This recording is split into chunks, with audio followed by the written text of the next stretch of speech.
Hi, everyone. My name is Jordyn Stallings, and today I'm going to be interviewing a very special guest. He is the starting catcher for the Miami Marlins in the National League's reigning Gold Glove catcher.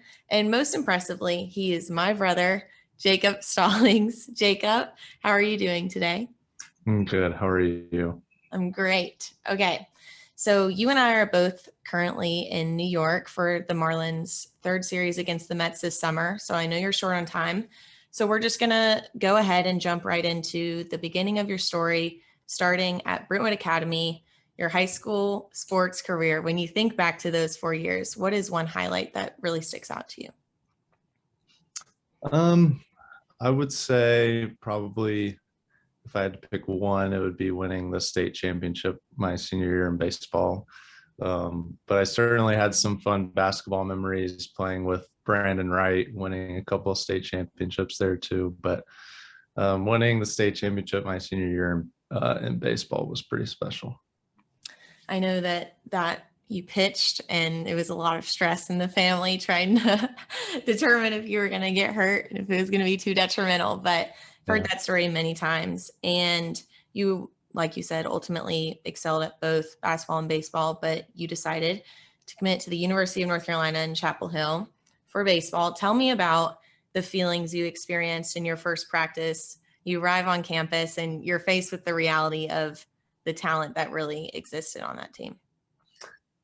Yeah, I mean, I remember calling our dad and telling him that I felt like I was the worst player on the team, and I really don't feel like that was an exaggeration. I really think I was the worst player on the team at that time, and was playing with second overall pick Dustin Ackley and major leaguers like Matt Harvey and Kyle Seager and um, Adam Warren. So it was there was a lot of talent on that team, but yeah, I just remember being really overwhelmed. It was the first time I'd been away from home for a long time, but I definitely felt like I was probably the worst player on the team. For sure. But I think that story of you calling dad is really representative of just the pattern that your career as a whole has ended up playing out as. So you ended up fighting for the starting position on the team. You set the university's record in thrown out base runners your junior year. You made multiple Omaha appearances, and at the end of college, you ended up getting the chance to continue your career professionally. So, how do you think that those adversities that you had to face ended up actually benefiting you in your professional career down the road?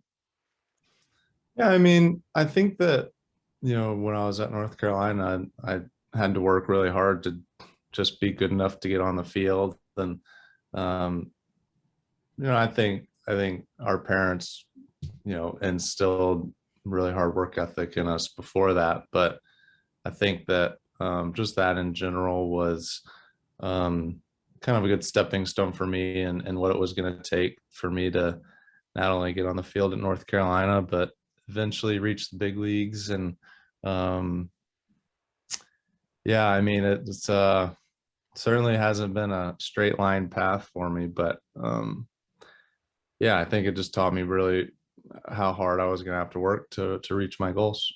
For sure.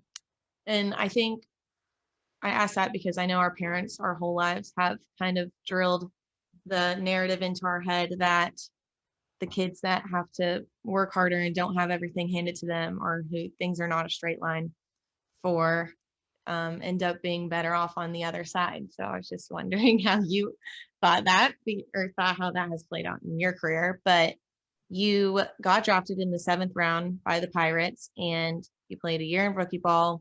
You skipped low A and spent 2 years in high that had the chance to potentially be your last. Talk about what you remember in that second year. Yeah, I remember Tyson Lusk, who was working at the University of North Carolina. He was my best friend in college, and he worked for the team. He called me, and their volunteer assistant job was potentially going to open up, and I was, like you said, in my second year of high A. The Florida State League is probably the most miserable league you can play in. It's just so hot and just not fun. And I was playing really bad. And he asked if I would be interested in taking the job if it opened up. And so I gave a lot of consideration to quitting playing and going and taking that job. But it was the middle of the year, and I just didn't feel right about quitting on the team in the middle of the year. And um, just kind of stuck it out, decided to stick it out, and ended up really having a really good second half of the year. Especially last month, I hit like 450, I think. So, um, it was just one of those things that kind of worked out. And, um, for whatever reason, I guess I was supposed to stick with baseball, and had a really good month and got promoted to Double A the next year and Triple A the year after that. And was in the big leagues that year. So, yeah, it was kind of crazy, but definitely almost quit baseball there for a minute. For sure. Um, so 2019 rolls around and you're designated for assignment and no teams pick you up. Tell me how you went from that and ending the season as the starting catcher for the Pirates.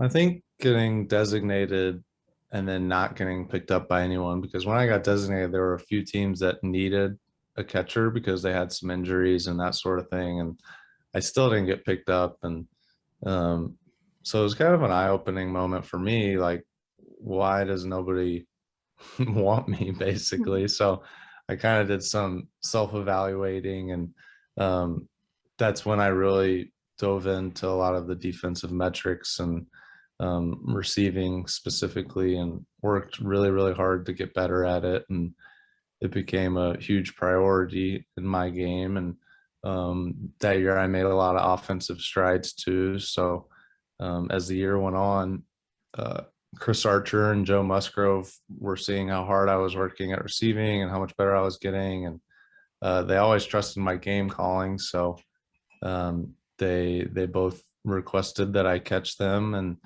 And so I caught them every time they pitched. And then it turned into me getting more regular playing time and eventually taking over the starting job. So um, those guys will always hold a special place in my heart. But yeah, that's kind of how it went down.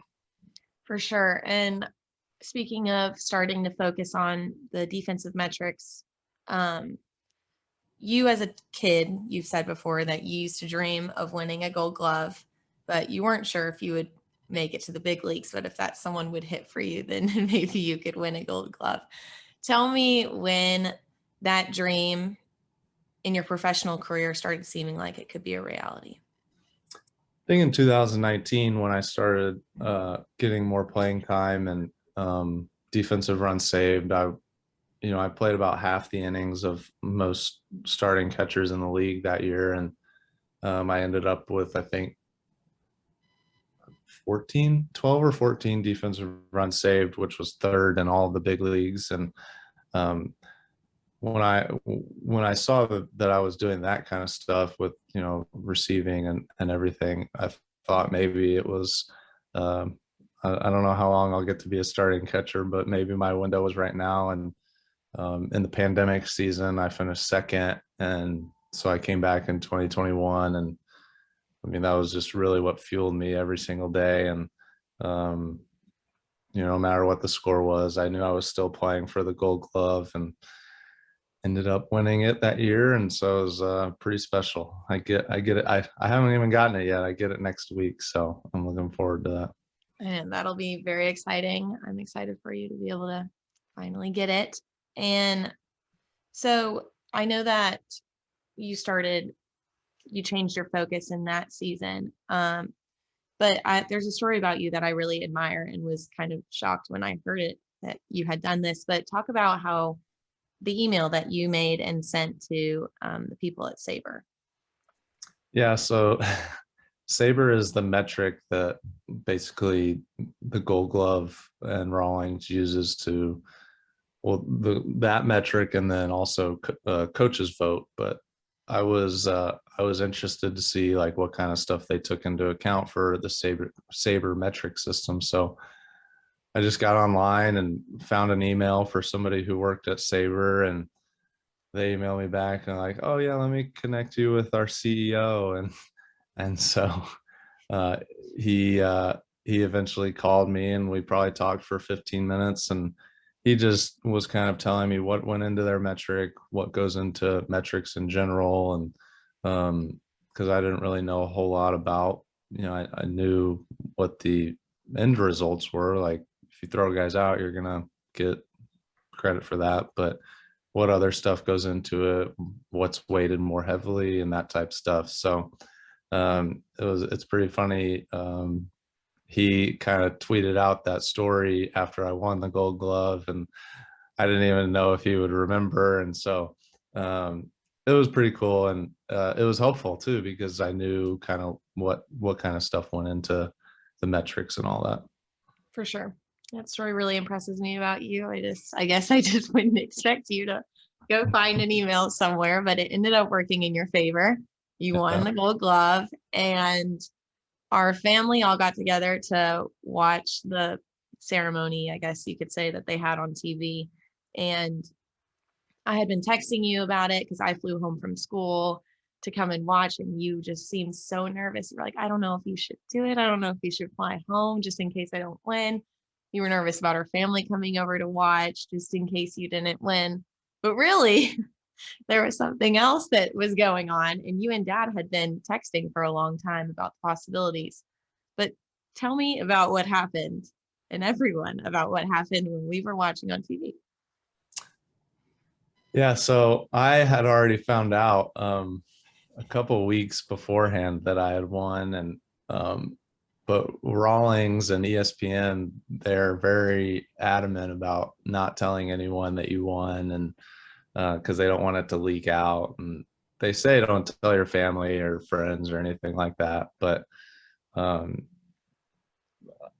under normal circumstances, I probably would have just told you guys. But I decided I thought it would be fun to have you guys be surprised. And when I was putting together this plan, I didn't know that ESPN was going to want to interview me, and so they interviewed me earlier that day as a part of the show or whatever. And so after they announced that I won, all you guys are obviously so surprised and everything, and then I pop up on TV to do an interview, and everybody was very confused, and maybe a couple members of the family weren't very happy with me that I didn't tell them about it. But I thought we got it on video, and I thought it was a pretty cool moment that everyone was surprised. So I dealt with the backlash, but the moment was still fun. It was worth it for sure. It took us about like 3 seconds of loading time looking at the screen and seeing you doing an interview, but realizing you're still sitting there. It took us a sec to realize that you had known. But in November of this past year, it was right before the lockout, and you were traded to the Marlins, and you're a centerpiece of a trade, which I know you probably never imagined would happen. But tell me about what it's like to catch one of, if not the best pitchers in baseball right now in Sandy Alcantara. Yeah, I mean, he's doing things that really no one does anymore. I mean, the amount of innings that he's thrown, I think he's gone 7 innings or more and 7 straight starts or something like that. And, doing that and still having like a 1.8 ERA right now, it's just what he's doing is really incredible. And he's just, it's really a pleasure to be able to catch him doing what he's doing right now. I mean, it's just nobody does it anymore, and he's pretty incredible. So it's fun to be able to be back there with him every game, and it makes baseball a lot of fun when he's out there, because he's doing things that that no one else does. And I hope he gets to start the All-Star game. I feel like he's certainly deserving, and hopefully he can keep this up for the rest of the year so he can win the Cy Young. But both of those things would be very special. For sure.